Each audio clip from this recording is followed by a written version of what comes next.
வாழ்க வளமுடன். அனைவருக்கும் சிவகரி அன்பான வணக்கம். இந்த வீடியோ அதை பற்றி பார்க்க போகிறோம்னா நிஃப்டி மற்றும் பேங்க் நிஃப்டி அடுத்த நகர்வு எப்படின்னு பார்ப்போம். அதுக்கு முன்னாடி சப்ஸ்கிரைப் பண்ணிங்க. வீடியோ பிடிச்சிருந்தால் லைக் பண்ணுங்கள், ஷேர் பண்ணுங்கள், கமெண்ட் பண்ணுங்கள். உடனுக்குடன் அப்டேட்டுக்கு டெலகிராம் லிங்க் டிஸ்கிரிப்ஷனில் ஜாயின் பண்ணிங்க. சரி, வாங்க வீடியோக்குள்ளே போவோம். நம்ம என்ன சொல்லியிருந்தோம், என்ன நடந்துச்சு ஃபஸ்ட்டு பார்ப்போம். நம்ம என்ன சொல்லியிருந்தோம்னா, நாளை பேய் ஆட்டமாக மேலேயும் கீழேயுமாக இருக்க வாய்ப்பு அப்படின்னு நம்ம தலைப்பு கொடுத்துருந்தோம். அதுக்கு என்ன அர்த்தம்னு பார்த்தோம்னா, மார்க்கெட்டை பொறுத்தளவுக்கு இன்றைக்கி ஓப்பனை பார்த்தீங்கன்னா நல்லா தெரியும் உங்களுக்கு. மார்க்கெட் ஓப்பன் கிட்டத்தட்ட பார்த்தீங்கன்னா 22,100 இந்த ரேஞ்சில் ஓப்பன் ஆகி மார்க்கெட் ஒரு டவுன் பார்த்தீங்கன்னா 21,950 அந்த ரேஞ்ச் ஓப்பன் ஆகி 150 பாயிண்ட் டவுன் வந்துச்சு. மறுபடியும் பார்த்தீங்கன்னா 950லேருந்து பார்த்தீங்கன்னா 20,050 அந்த ரேஞ்ச் வரைக்கும் போணுச்சு. அது ஒரு 100 பாயிண்ட். மறுபடியும் பார்த்தீங்கன்னா அந்த 20,050லேருந்து 22,050லேருந்து 21,900 இந்த ரேஞ்ச் வரைக்கும் மறுபடியும் இறங்குனுச்சு. அது ஒரு 150 பாயிண்ட். திருப்பி பார்த்தீங்கன்னா லோன் பார்த்தோம்னா 875 இந்த ரேஞ்சிலேருந்து மார்க்கெட்டை பொறுத்தளவுக்கு திருப்பி பார்த்தீங்கன்னா 22,250 கிட்டத்தட்ட 450 பாயிண்ட். கிட்டத்தட்ட இன்றைக்கி மார்க்கெட் மூவ்மெண்ட் மட்டும் நிஃப்டியை மட்டும் கிட்டத்தட்ட 150, 100 மறுபடியும் 150 அப்புறம் 400 கிட்டத்தட்ட 850 பாயிண்ட் அப் டவுன் மார்க்கெட் நடந்திருக்கு. இதுதான் நாங்கள் கொடுத்தோம். ஆனால் எதிர்பார்த்த அளவுக்கு பேங்க் நிஃப்டி நடக்கல. அதுதான் இதில் வருத்தம். என்னென்னா நிஃப்டி நடந்த அளவுக்கு பேங்க் நிஃப்டி மூவ்மெண்ட்ஸ் இல்லை. ஆனால் அதையும் இதுலேயே இவ்வளோனா அப்போ பேங்க் நிஃப்டி எவ்வளோ எதிர்பார்த்துருப்போம். ஆனால் அது நடக்கல ஃப்ரெண்ட்ஸ். ஓகே, பேங்க் நிஃப்டியை பார்ப்போம். இது பேங்க் நிஃப்டி வச்சிருக்கு. ஆனால் பேங்க் நிஃப்டியை பொறுத்தவரை நம்ம கொடுத்தது எல்லோ ஜோனை பிரேக் பண்ணல. ஆனால் நிஃப்டியில் பிரேக் ஆயிருந்துச்சு. இந்த எல்லோ ஜோன்லேருந்து மார்க்கெட் வந்து பிரேக் பண்ணாமல் மார்க்கெட் அப்சைடு போகிறப்ப என்னோட எதிர்பார்ப்பு வந்து இந்த ரேஞ்ச், அதாவது 46,890 இந்த ரேஞ்சு பிரேக் பண்ணலன்னா இதுலேருந்து டவுன் இருக்கும். மறுபடியும் அப்சைடு போயிட்டு இதை தாண்டும். இந்த எல்லோ ஜோன் இருக்குல்ல 47,800 இதையும் பிரேக் பண்ண வாய்ப்பு அப்படிங்கிற மாதிரி தான் நம்ம எதிர்பார்த்தோம். ஆனால் பேங்க் நிஃப்டி வந்து பார்த்திங்கன்னா கிட்டத்தட்ட 10 மணிலேருந்து கிட்டத்தட்ட 1.25 வரைக்குமே இருந்துட்டு அதுக்கப்புறம் பிரேக் ஆனிச்சு. இவ்வளோ நேரம் இருந்ததுக்கு ஒரு பெரிய ப்ராஃபிட் இந்த இடத்துல எதிர்பார்த்துருக்கலாம். ஆனால் நடக்கலை. சரி, ஓகே, நாளைக்கு என்ன நடக்க வாய்ப்புன்னு பார்ப்போம். ஃப்ரெண்ட்ஸ், நிஃப்டி வச்சுருக்கேன். எல்லாத்தையும் ரிமூவ் பண்ணிடுவோம் ஃபஸ்ட்டு. இப்போ டே கேண்டில் வச்சு என்ன மாதிரி நடக்க வாய்ப்புன்னு பார்ப்போம், வாய்ப்பு இருக்கான்ட்டு. ஃப்ரெண்ட்ஸ், நிஃப்டியோட டே கேண்டில் வச்சுருக்கேன். இது பார்த்திங்கன்னா நேற்று வந்து பார்த்திங்கன்னா அவுட் சைட் கேண்டில். இந்த கேண்டில் போட்டாலே மார்க்கெட் இறங்குறதுன வாய்ப்பு இருக்கும். ஆனால் என்னோடய எதிர்பார்ப்பில் வந்து அந்த 21,900 இந்த ரேஞ்சில் மார்க்கெட் வந்து அப்சைடு திரும்பத்து வாய்ப்பும் அப்படின்னு எதிர்பார்ப்பு இருந்துச்சு. அதனால தான் நான் பெருசாக சொல்லி இறங்கினாலும் மார்க்கெட் ஏறி பெரிய மூவ்மெண்ட்ஸ் இருக்குன்னு சொல்லிட்டு. ஆனால் பார்த்திங்கன்னா நம்ம கூட எல்லோ ஜோன் ஆனால் பிரேக் பண்ணிட்டு தான் மார்க்கெட் மேலே போணுச்சு. இப்போ இருக்க சூழ்நிலை பார்த்தோம்னா மார்க்கெட்டை பொறுத்தளவுக்கு அவ்வளோ கிளியராக நம்மளால் சொல்ல முடியாத சூழ்நிலை இருக்குது. நாளையோட மார்க்கெட் வந்து என்ன மாரின்னு கிளியராக சொல்கிற செட்டப்பில் இல்லை. முடிஞ்ச வரைக்கும் 15 மினிட்ஸ் வச்சு என்ன மாதிரி நகர வாய்ப்புன்னு மட்டும் பார்ப்போம். ஃப்ரெண்ட்ஸ், 15 மினிட்ஸ் வச்சுருக்கோம். இப்போ இந்த செட்டப் பார்த்திங்கன்னா கிளியராக நம்மளால் சொல்ல முடியாத சுச்சுவேஷனில் இந்த செட்டப் இருக்குது. பார்த்திங்கன்னா மார்க்கெட்டை பொறுத்தளவுக்கு நாளைக்கும் ஒரு பெரிய மூவ்மெண்ட்ஸுக்கு கூட வாய்ப்பு இருக்கும். ஒருவேளை மார்க்கெட் பிரேக் ஆனால் தான் சிக்கல். மேல் நோக்கி கேப்பப்போ இது இருந்துச்சுன்னா மார்க்கெட் வந்து இறங்கிறதுக்கு வாய்ப்பு கூட இருக்கலாம். ஆனால் அந்தளவுக்கு கிளியராக என்னால் சொல்கிற மாதிரி இல்லை. நேற்று சொன்ன அளவுக்கு இன்றைக்கி சொல்கிற பேட்டர்னில் இல்லை. மார்க்கெட்டை பொறுத்தளவுக்கு ஒன்று மார்க்கெட் வந்து ஃப்ளாட்டாக ஓப்பன் ஆனால் மார்க்கெட் வந்து டவுன் ஆகி 22,080 அப்படிங்கிறத சப்போர்ட்டுக்கு வாய்ப்பு இருக்கும். இது எல்லோ ஜோனாக போட்டுருவோம். இந்த ஜோனுக்குள்ளே அந்த மார்க்கெட் வந்து திரும்பினா இந்த இடத்துல அப்சைடு போகிறதுக்கு வாய்ப்பு இருக்கும். இந்த ரேஞ்சிலேருந்து ஒருவேளை இந்த ரேஞ்சை பிரேக் பண்ணால் மார்க்கெட் வந்து இறங்கிறதுக்கு வாய்ப்பு இருக்கும். இந்த இடத்துலேருந்து இறங்கி இந்த இருக்கு பாருங்கள் 21,968 அப்படிங்கிற அதோட இறக்கி போட்டோம்.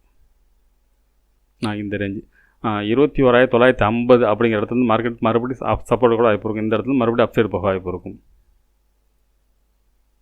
மாற்றி போட்டேன்.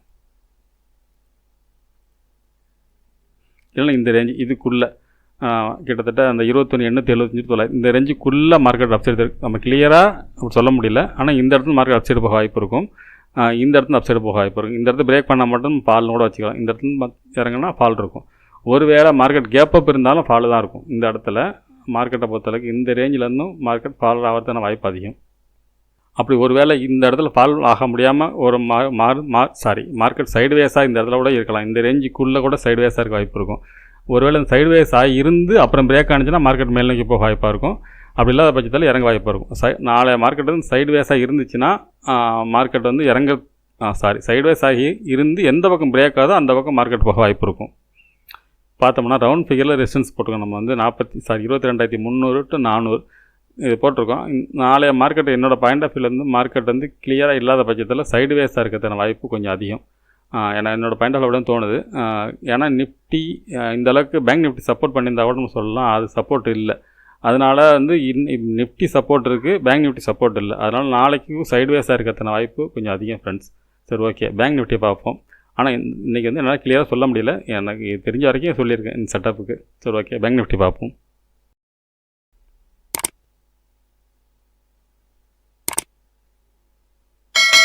ஃப்ரெண்ட்ஸ், பேங்க் நிஃப்டி வச்சுருக்கோம். இப்போ பேங்க் நிஃப்டியை பொறுத்தளவுக்கு நம்ம திரும்பி ஸ்ட்ராங் சப்போர்ட்னா இந்த எல்லோ ஜோன் தான். திருப்பி நமக்கு பார்த்திங்கன்னா இந்த இடம் தான், இந்த எல்லோ ஜோனுக்குள்ளே தான் வரும். அதாவது 46,507 விட்டு இந்த லைன் போடுவோம். இந்த 2 லைனும் நேற்று போட்டு தான் அதே வச்சுப்போம். நாளைக்கு இந்த இடம் வந்து ஸ்ட்ராங் சப்போர்ட்டாக இருக்க பட்சத்தில் சப்போர்ட்டாக இருக்கும். இது பிரேக் பண்ண பட்சத்தில் மார்க்கெட் இறங்க வாய்ப்பு இருக்கும்.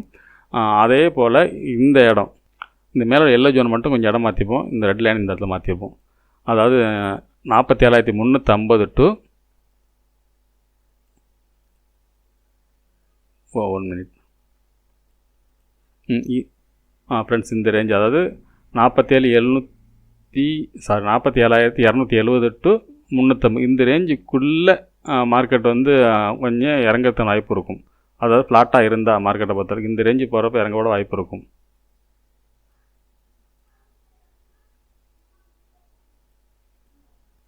இல்லைன்னா இந்த ரேஞ்சுக்குள்ளே சைடுவேஸாக கூட இருக்கலாம். ஏன்னா நிஃப்டி அந்த மாதிரி தான் இண்டிகேட் பண்ணுது, தான் அப்படி தான் பண்ணுது.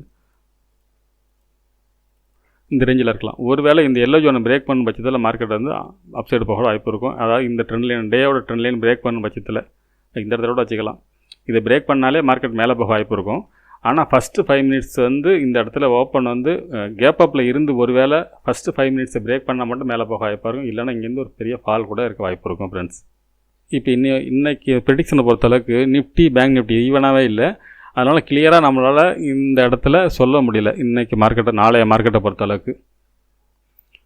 அப்படி கிளியராக இல்லாத பட்சத்தில் மார்க்கெட் வந்து பெரும்பாலும் சைடுவேஸாக தான் இருக்கும். அதாவது மார்க்கெட் வந்து மேலேயும் கீழே எந்த பக்கமும் நம்ம கணிக்க முடியாத சுச்சுவேஷன் இருந்துச்சுன்னா மார்க்கெட் வந்து சைடுவேஸ் கூட இருக்க வாய்ப்பு இருக்கும். சரி, ஓகே. சென்செக்ஸ் ஓவரலாக கொஞ்சம் பார்ப்போம் நாளைக்கு எக்ஸ்பைரினால். ஃப்ரெண்ட்ஸ், சென்செக்ஸ் வச்சுருக்கோம்.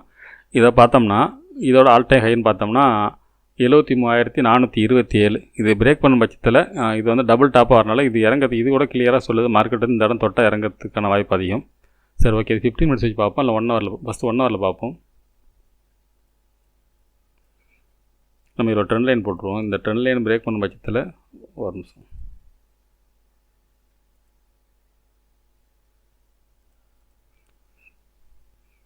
ஃப்ரெண்ட்ஸ், சென்செக்ஸை பொறுத்தளவுக்கு பார்த்தோம்னா சப்போர்ட்னு பார்த்தோம்னா இந்த இடம், அதாவது கிட்டத்தட்ட 72,780 778 இந்த ரேஞ்சு வந்து ஒரு சப்போர்ட்டாக இருக்கும். ஸ்ட்ராங் சப்போர்ட்னு பார்த்தா ட்ரெண்ட் லைன் ப்ளஸ் நம்ம ஒரு சப்போர்ட் லைன் போட்டிருக்கோம்.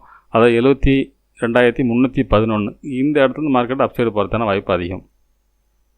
இந்த ரேஞ்சிலேருந்து இதுக்கு இடைப்பட்ட பகுதியாக சைடுவேஸாக இருக்க வாய்ப்பு இருக்கும். அதை போல் பார்த்தீங்கன்னா இந்த ஆல் டைம் ஹை 73,427 இந்த ரேஞ்சில் மார்க்கெட் செல்லிங் வரதுக்கு வாய்ப்பு இருக்கும். இந்த ரேஞ்சுக்கு மேலே இருந்தால் ஓப்பன் ஆனால் தான் சிக்கல். நாளைக்கு ஒரு பெரிய கேப் அப் இருந்துச்சுன்னா தான் மார்க்கெட் வந்து ஒரு செல்லிங், கேப் அப் இருந்தால் செல்லிங் வர வாய்ப்பு இருக்கும்.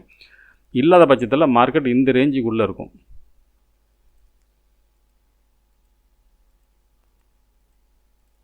இந்த மாதிரி இருக்கிறது வாய்ப்பு இருக்கும். ஆனால் இதுவும் அந்த மாதிரி தான் இண்டிகேட் பண்ணுது. அதனால் நாளைய மார்க்கெட் வந்து சைடுவேஸாக இருக்கிறதான வாய்ப்பு கொஞ்சம் அதிகமாக தெரியுது ஃப்ரெண்ட்ஸ். சரி, ஓகே ஃப்ரெண்ட்ஸ், நம்ம அடுத்த வீடியோவில் சந்திப்போம். நன்றி, வணக்கம்.